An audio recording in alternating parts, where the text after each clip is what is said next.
You ever wonder why some people seem to have it all together while others are constantly struggling to keep up?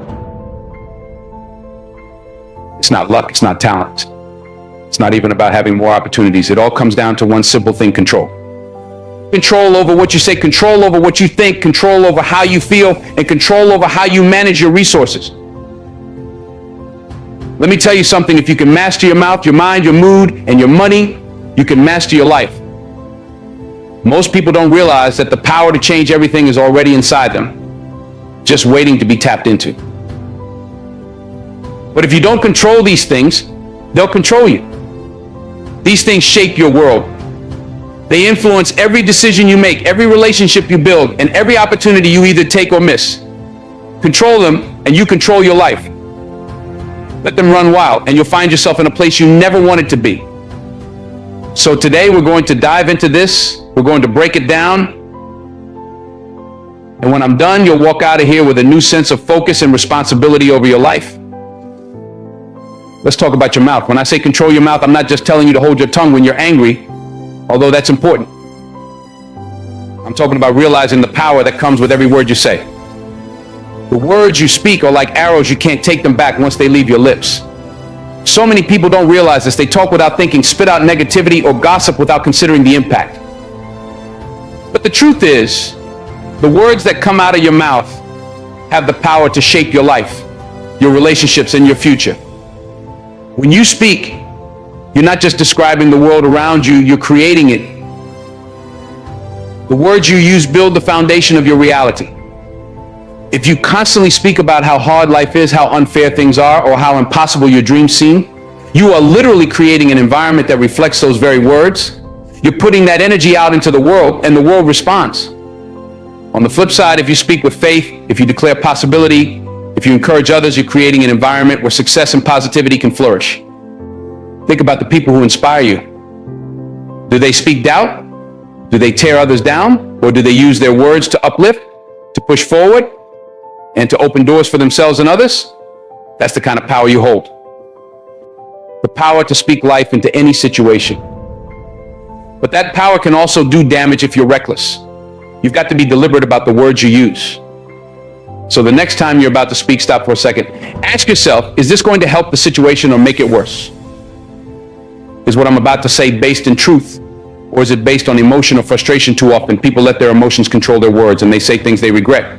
But once it's out there, it's out there. You can apologize, you can try to make things right, but the damage is done. That's why you've got to be intentional about what you say. And here's the thing, this isn't just about how you talk to others, it's about how you talk to yourself. Self-talk is real. The way you speak to yourself, the words you choose, when you think about your own life, your own capabilities, your own future, those words are shaping your reality. If you constantly tell yourself, I can't do this, or I'm not good enough, or it's too hard, guess what? You're going to start believing it. You'll limit yourself because you're feeding your mind the wrong message. You'll begin to act as if those limitations are real, when in fact they're just a reflection of the negativity you've been speaking. But when you flip the script and start speaking positive, affirming words to yourself, everything changes. When you wake up in the morning and tell yourself, I can handle whatever comes my way, I am more than capable, I deserve success. That's when you begin to build the confidence and mindset you need to move forward. You speak yourself into strength, you speak yourself into courage, and before long, those words become actions, and those actions turn into habits that shape your future. You see, controlling your mouth isn't about silence, it's about being intentional. It's about understanding that every word that leaves your lips is either contributing to your success or setting you back. It's about recognizing that your words have power over your relationships, your opportunities, and even your own self-perception. Look, life will throw challenges at you, that's a guarantee. But when you choose your words carefully, you can navigate those challenges with a sense of control and purpose.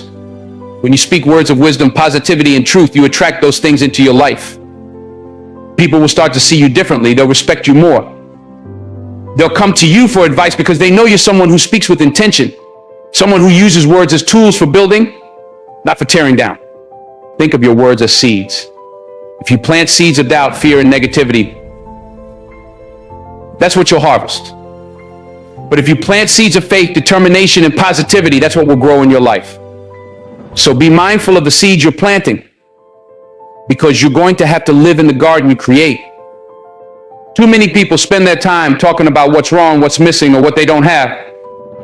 They complain about their circumstances, their jobs, their relationships, and they wonder why things aren't changing. But they're not using the power they already have. They're not speaking life into their situations. They're not taking control of the one thing they can control, their words. If you want to see change in your life, it starts with what you say. Let me give you an example. Think about someone who always talks about how hard life is. Every time you see them, they're complaining about something. What kind of energy are they putting out into the world? What kind of opportunities are they attracting? Not the good kind, that's for sure. Now think about someone who always speaks with hope. Someone who talks about solutions instead of problems. You can feel the difference, can't you? That's the power of words. That's the power of controlling your mouth. If you want to be successful, if you want to be a leader, if you want to make a difference in this world, you've got to get your words in check. Stop speaking defeat into your life. Stop saying I can't and start saying I will. Stop talking about what's going wrong and start talking about what's possible. And don't just do this for yourself, do it for the people around you. When you control your mouth, you become a source of strength for others. Your words can lift someone up when they're feeling down. Your words can inspire someone to keep going when they're ready to give up. But if you're reckless with your words, if you're constantly criticizing, complaining, or speaking in anger, you're going to push people away. You're going to create an environment where negativity thrives. And that's not the kind of legacy you want to leave behind.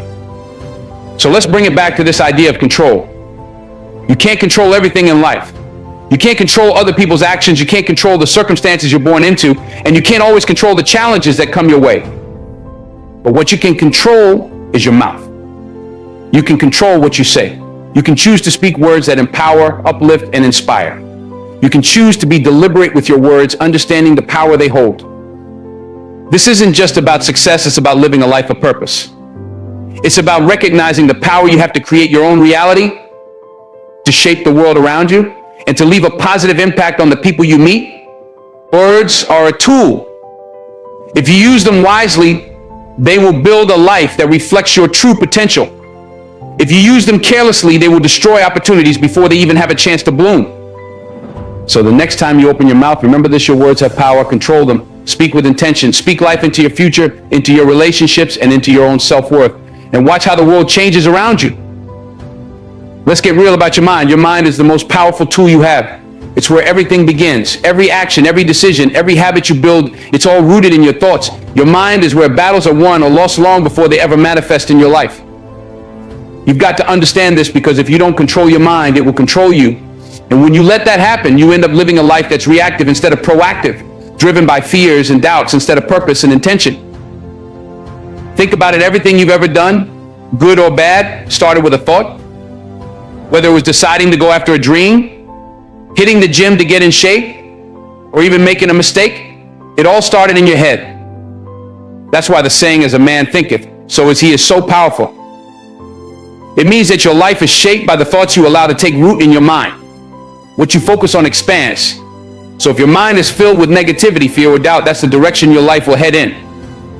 But if you fill it with thoughts of growth, possibility, and determination, you'll start moving toward those things instead. Too many people let their minds run wild, letting fear and doubt take control. They worry about what might go wrong, about what people think, or about whether they're good enough. And once those thoughts take hold, they start to spiral. One negative thought turns into another. And pretty soon they're stuck in a cycle of self-doubt and anxiety, paralyzed by the very thoughts they allowed to control them. But here's the thing, you don't have to live like that.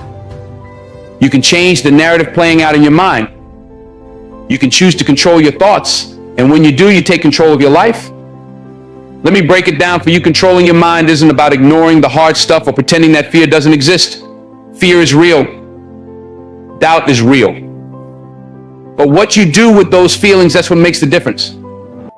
Are you going to let fear stop you? Or are you going to acknowledge it and keep moving forward anyway? That's the choice you get to make every single day. When you control your mind, you don't eliminate fear or doubt, you rise above it. You learn how to manage it, how to push through it, and how to keep going even when it feels like the odds are stacked against you. This is where discipline comes in. You've got to train your mind the same way an athlete trains their body. You don't just wake up one day with mental strength. It's built over time with intentionality and effort. You've got to be deliberate about what you allow into your mind. Too many people feed their minds with garbage, negative news, toxic social media, drama, and wonder why they feel so stressed and overwhelmed. But what you consume mentally is just as important as what you consume physically. If you're constantly feeding your mind with negativity, it's no wonder you're struggling to stay positive and focused. So what do? You guard your mind like it's the most valuable thing you own, because it is. You've got to be selective about what you expose yourself to. If it doesn't feed your spirit, if it doesn't align with your goals or your values, let it go. Instead, fill your mind with things that challenge you, that push you to grow, that inspire you to be better. Read books that make you think, that open your mind to new ideas and possibilities. Listen to people who motivate you, who've walked the path you want to walk, and who've overcome the obstacles you're facing. And here's another thing: surround yourself with people who lift you up. The company you keep has a huge impact on your mindset. If you're hanging around people who are always negative, always complaining, always doubting, that energy is going to rub off on you. But if you're around people who are driven, focused, and positive, that energy is contagious too. The more you expose yourself to positivity and success, the more your mind will start to reflect that. You'll start to believe in yourself more, to see opportunities where others see obstacles, and to push through challenges with confidence instead of fear. Controlling your mind also means being intentional about your thoughts. When a negative thought creeps in, and you've got to catch it, challenge it, and replace it with something better. You can't just let negative thoughts sit there and fester. If you do, they'll take root and grow into something bigger than they ever needed to be. Instead, when you catch yourself thinking, "I can't do this," stop and ask yourself, is that really true? What evidence do I have that I can't? Most of the time, you'll realize that those negative thoughts aren't based in reality. They're just your fear talking. So challenge them, flip the script, and replace them with thoughts that serve you. Another powerful tool for controlling your mind is visualization. When you visualize your goals, your dreams, and your success, you train your mind to focus on what you want rather than what you're afraid of. When you can see it in your mind, you can start to believe it's possible. And once you believe it's possible, you'll start taking the actions necessary to make it a reality.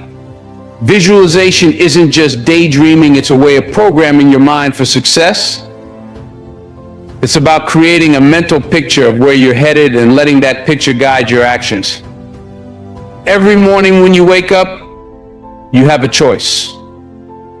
Are you going to let the world dictate your thoughts, or are you going to take control of your mind? It's easy to get swept up in the chaos of life, to let stress, fear, or negativity take over. But you have the power to choose a different path. You have the power to focus on what you can control, to think positively, and to approach every situation with a mindset that says, "I can handle this, I've got this."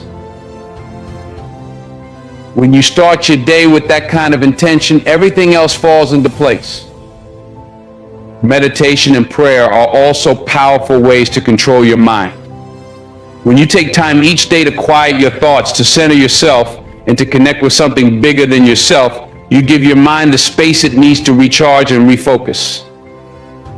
Meditation helps you become more aware of your thoughts so you can catch the negative ones before they spiral out of control.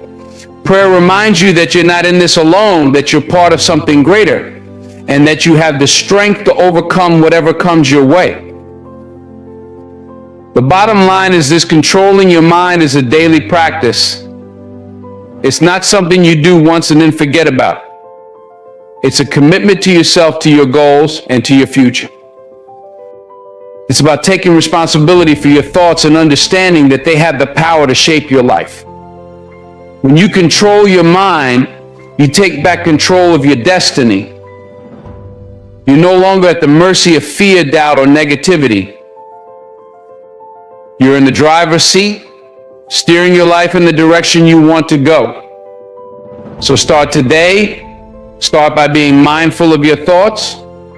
Start by feeding your mind with the kind of information, people, and experiences that will push you towards success.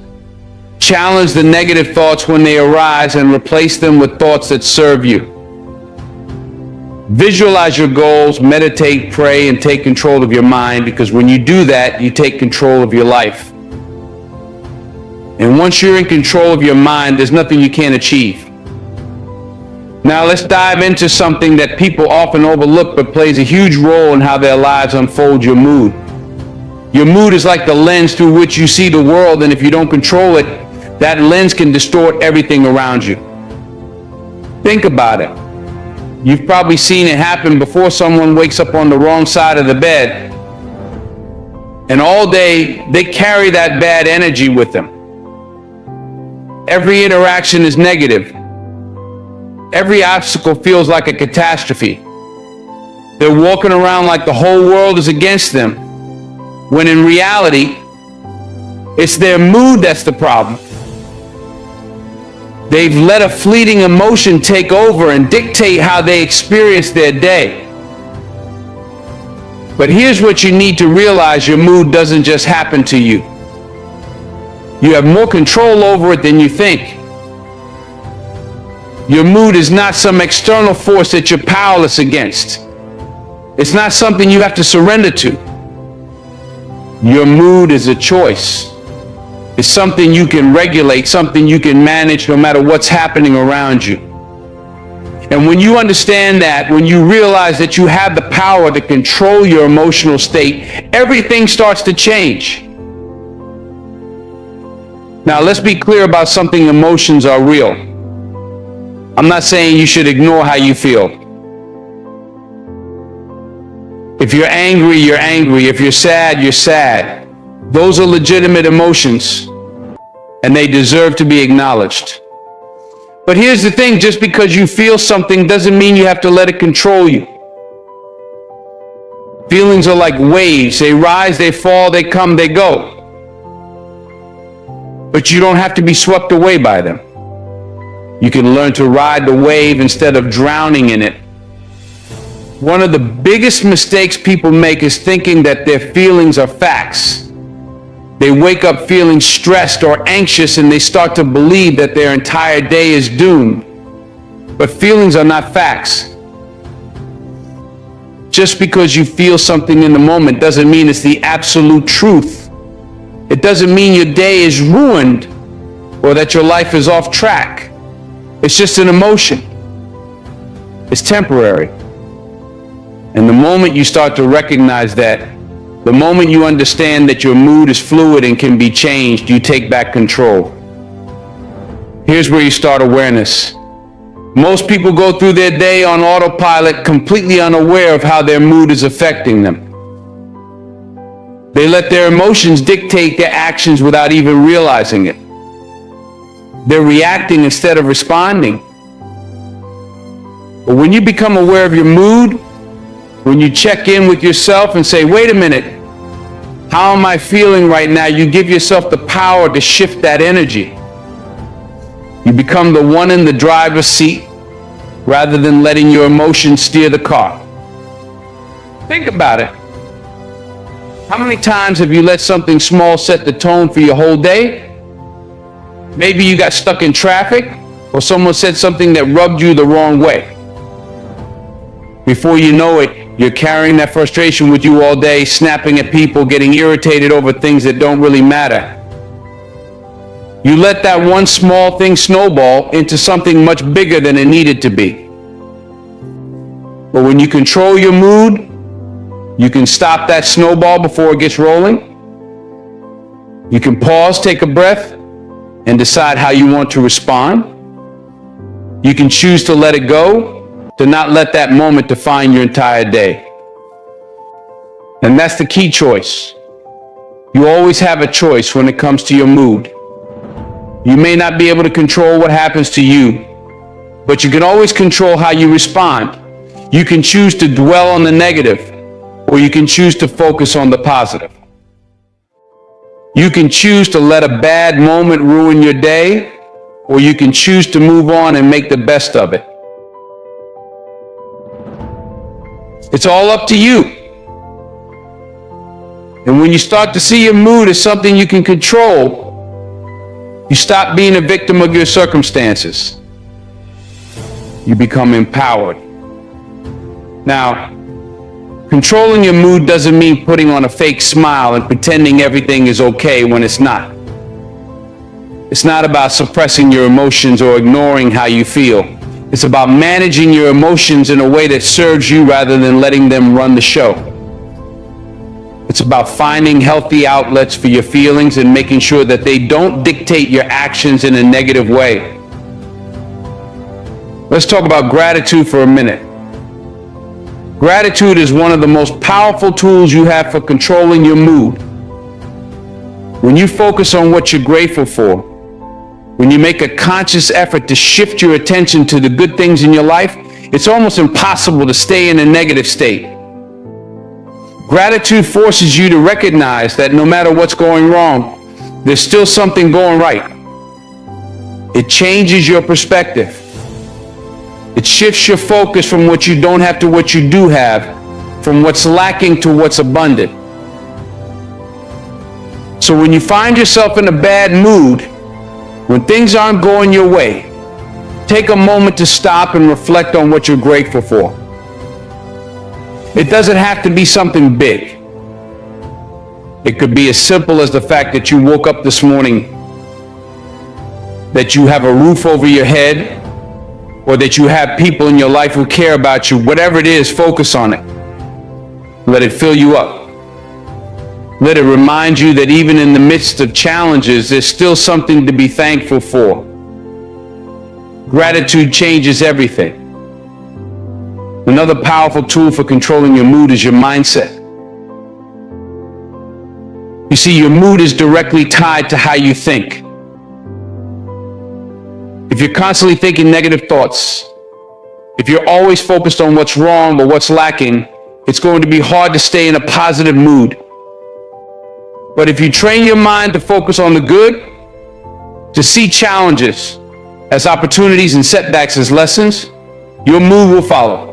Your mood is a reflection of your thoughts. So if you want to control your mood, start by controlling your mind. Meditation and mindfulness are great ways to do this. When you take time each day to quiet your mind, to center yourself, you create space for positive energy to flow in. You become more aware of your thoughts, and that awareness allows you to shift your mood when it starts to go off track. Instead of reacting to every little thing that happens, you learn to respond with intention.